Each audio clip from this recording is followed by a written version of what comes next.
Red Bull is attempting to land this plane on the world's only 7-star hotel, the Buruj Al Arab. The main problem here is that it doesn't have a landing strip. Instead, they have to try and land on the hotel's helipad, almost 700 feet in the air. There is no backup plan if things go wrong. No parachutes, no ejection seats, and no emergency cushions on the ground. It literally works, or you die.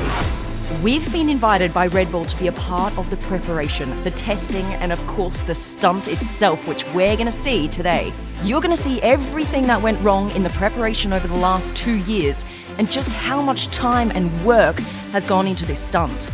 We're at Skydive Dubai, and in just a few hours, that plane is going to take off and perform a world's first and do one of the craziest stunts ever seen in Dubai. This is where it all starts.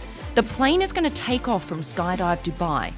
Then it will take a U-turn and fly for 6 minutes northeast, and then slowly descend onto the Buruj Al Arab, where it will have to land on a helipad that's only 27 meters long. That means from flying to full stop in only 27 meters. One of us is about to hop on the plane right now and go up for a test flight, which is kind of extreme. Yeah. But we're not going to land it on the helipad. No, not right now. Yeah. This is just the test. Rock, paper, scissors, shoot. Hey! You win! Congratulations! You win! Wait, who's flying it? No. Oh, yeah. This is Luke Chapira, a professional stunt pilot from Poland who began air racing in 2004. He's been flying for 19 years and has already done some incredible stunts like this and this. All right, Luke, how you feeling? I'm awesome, really looking forward. Let's take a look around the plane now, because this plane right here has been heavily modified for today's stunt. Yeah, the prop is much bigger Much bigger. and wider. It can take a bigger bite of the air Okay. and throw it back. The shocks, they can take a lot more abuse than the usual shocks. The lower pressure we have, it's gonna have more surface contact, allow me heavier yeah, braking. okay. And with that bigger prop, the standard engine wouldn't be able to pull it. So we put a nitrous. Nitrous! Oh, look at that! I've got it connected to the throttle, so as soon as I go full power, I go from 180 to 230 horsepower. Now this is what, special carbon fiber reinforcement? Yeah, we've got some Kevlar in it, then glass fiber rod that it will slide over, and it's all covered with carbon fiber. So Why? if I was a little bit short of for landing, I would touch first with the tail. It would probably take the tail off. And this allows me just to slide over the helipad and then touch down with the main. Usually on the plane like this, you would have 2 big fuel tanks in the wings. Right.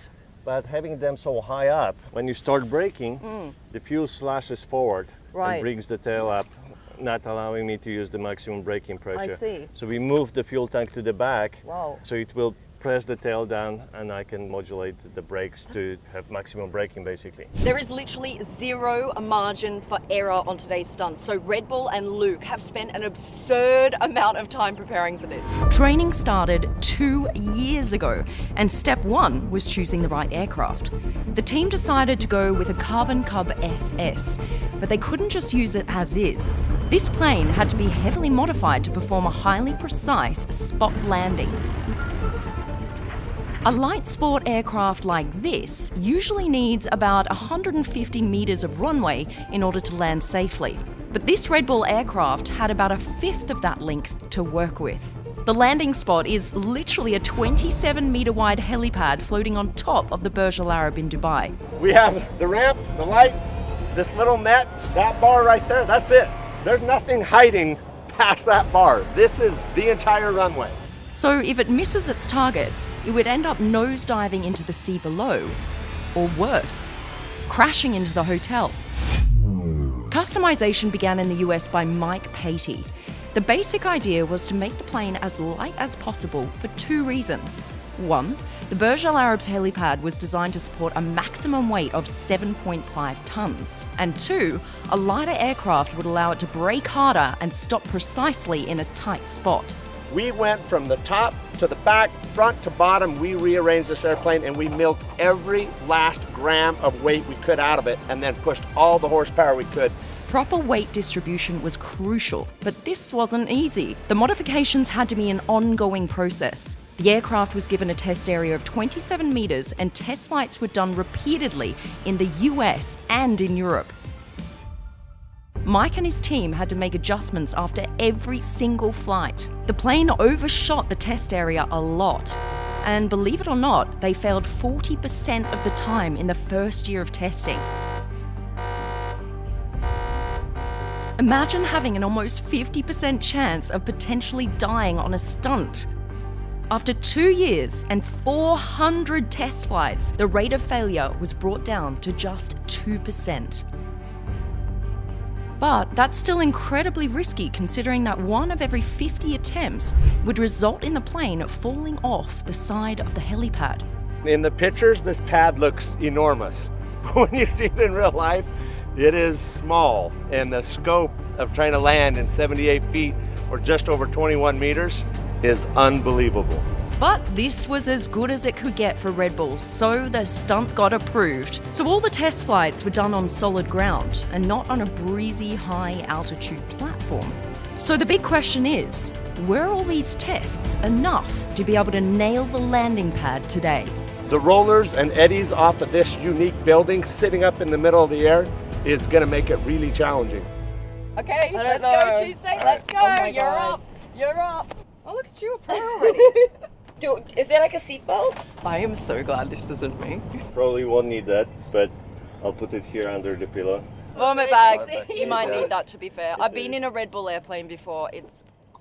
This is his only indication of how wide the helipad is. So he's got to land after this marker and stop before that marker. That's all he's got.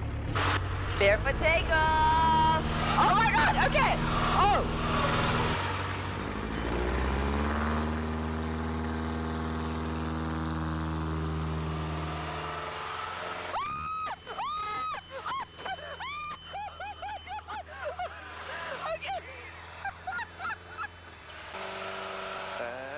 Let's go upside down.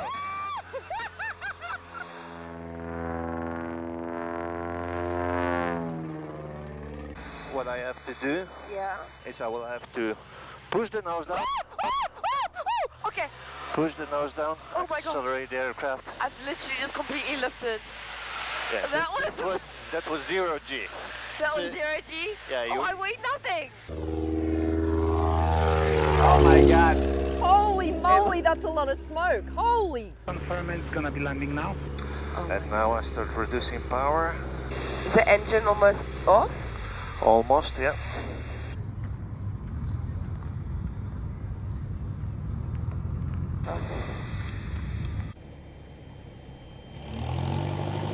Can't land before that. And he needs stop. Yep. Stop.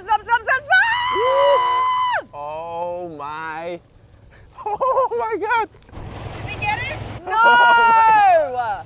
You completely overshot it. Dude, the whole plane has gone over the line. The starting line was good, like you landed on the helipad, but now you're actually in the ocean. So what do you think went wrong? Weight is super crucial for the aircraft like that. Are you saying she's too heavy?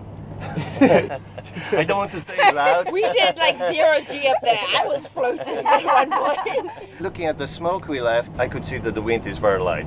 Okay. We have a very, very specific window for the wind we expect. Okay, so in the final hours before the big event, he has just failed the landing. Fast forward a few hours and the stage is set. One of the craziest stunts ever seen in Dubai. It's all or nothing.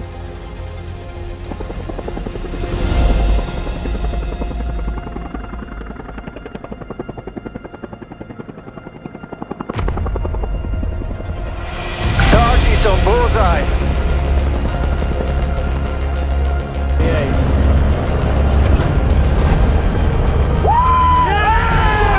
We made history, man. We made history. Look at that! Absolutely no problem. Luke made it look so easy. However, this stunt also came with a surprising twist. Sergi actually asked Luke how they were planning on getting the plane off the helipad after the stunt. And to all of our surprise, he said this. Yeah, for takeoff, I'm just gonna drop the nose and roll it off the edge. 3, 2, 1. Bullseye. The easiest way to get the plane off the helipad is by literally rolling off the edge and using the acceleration from the free fall to take off again. How cool is that?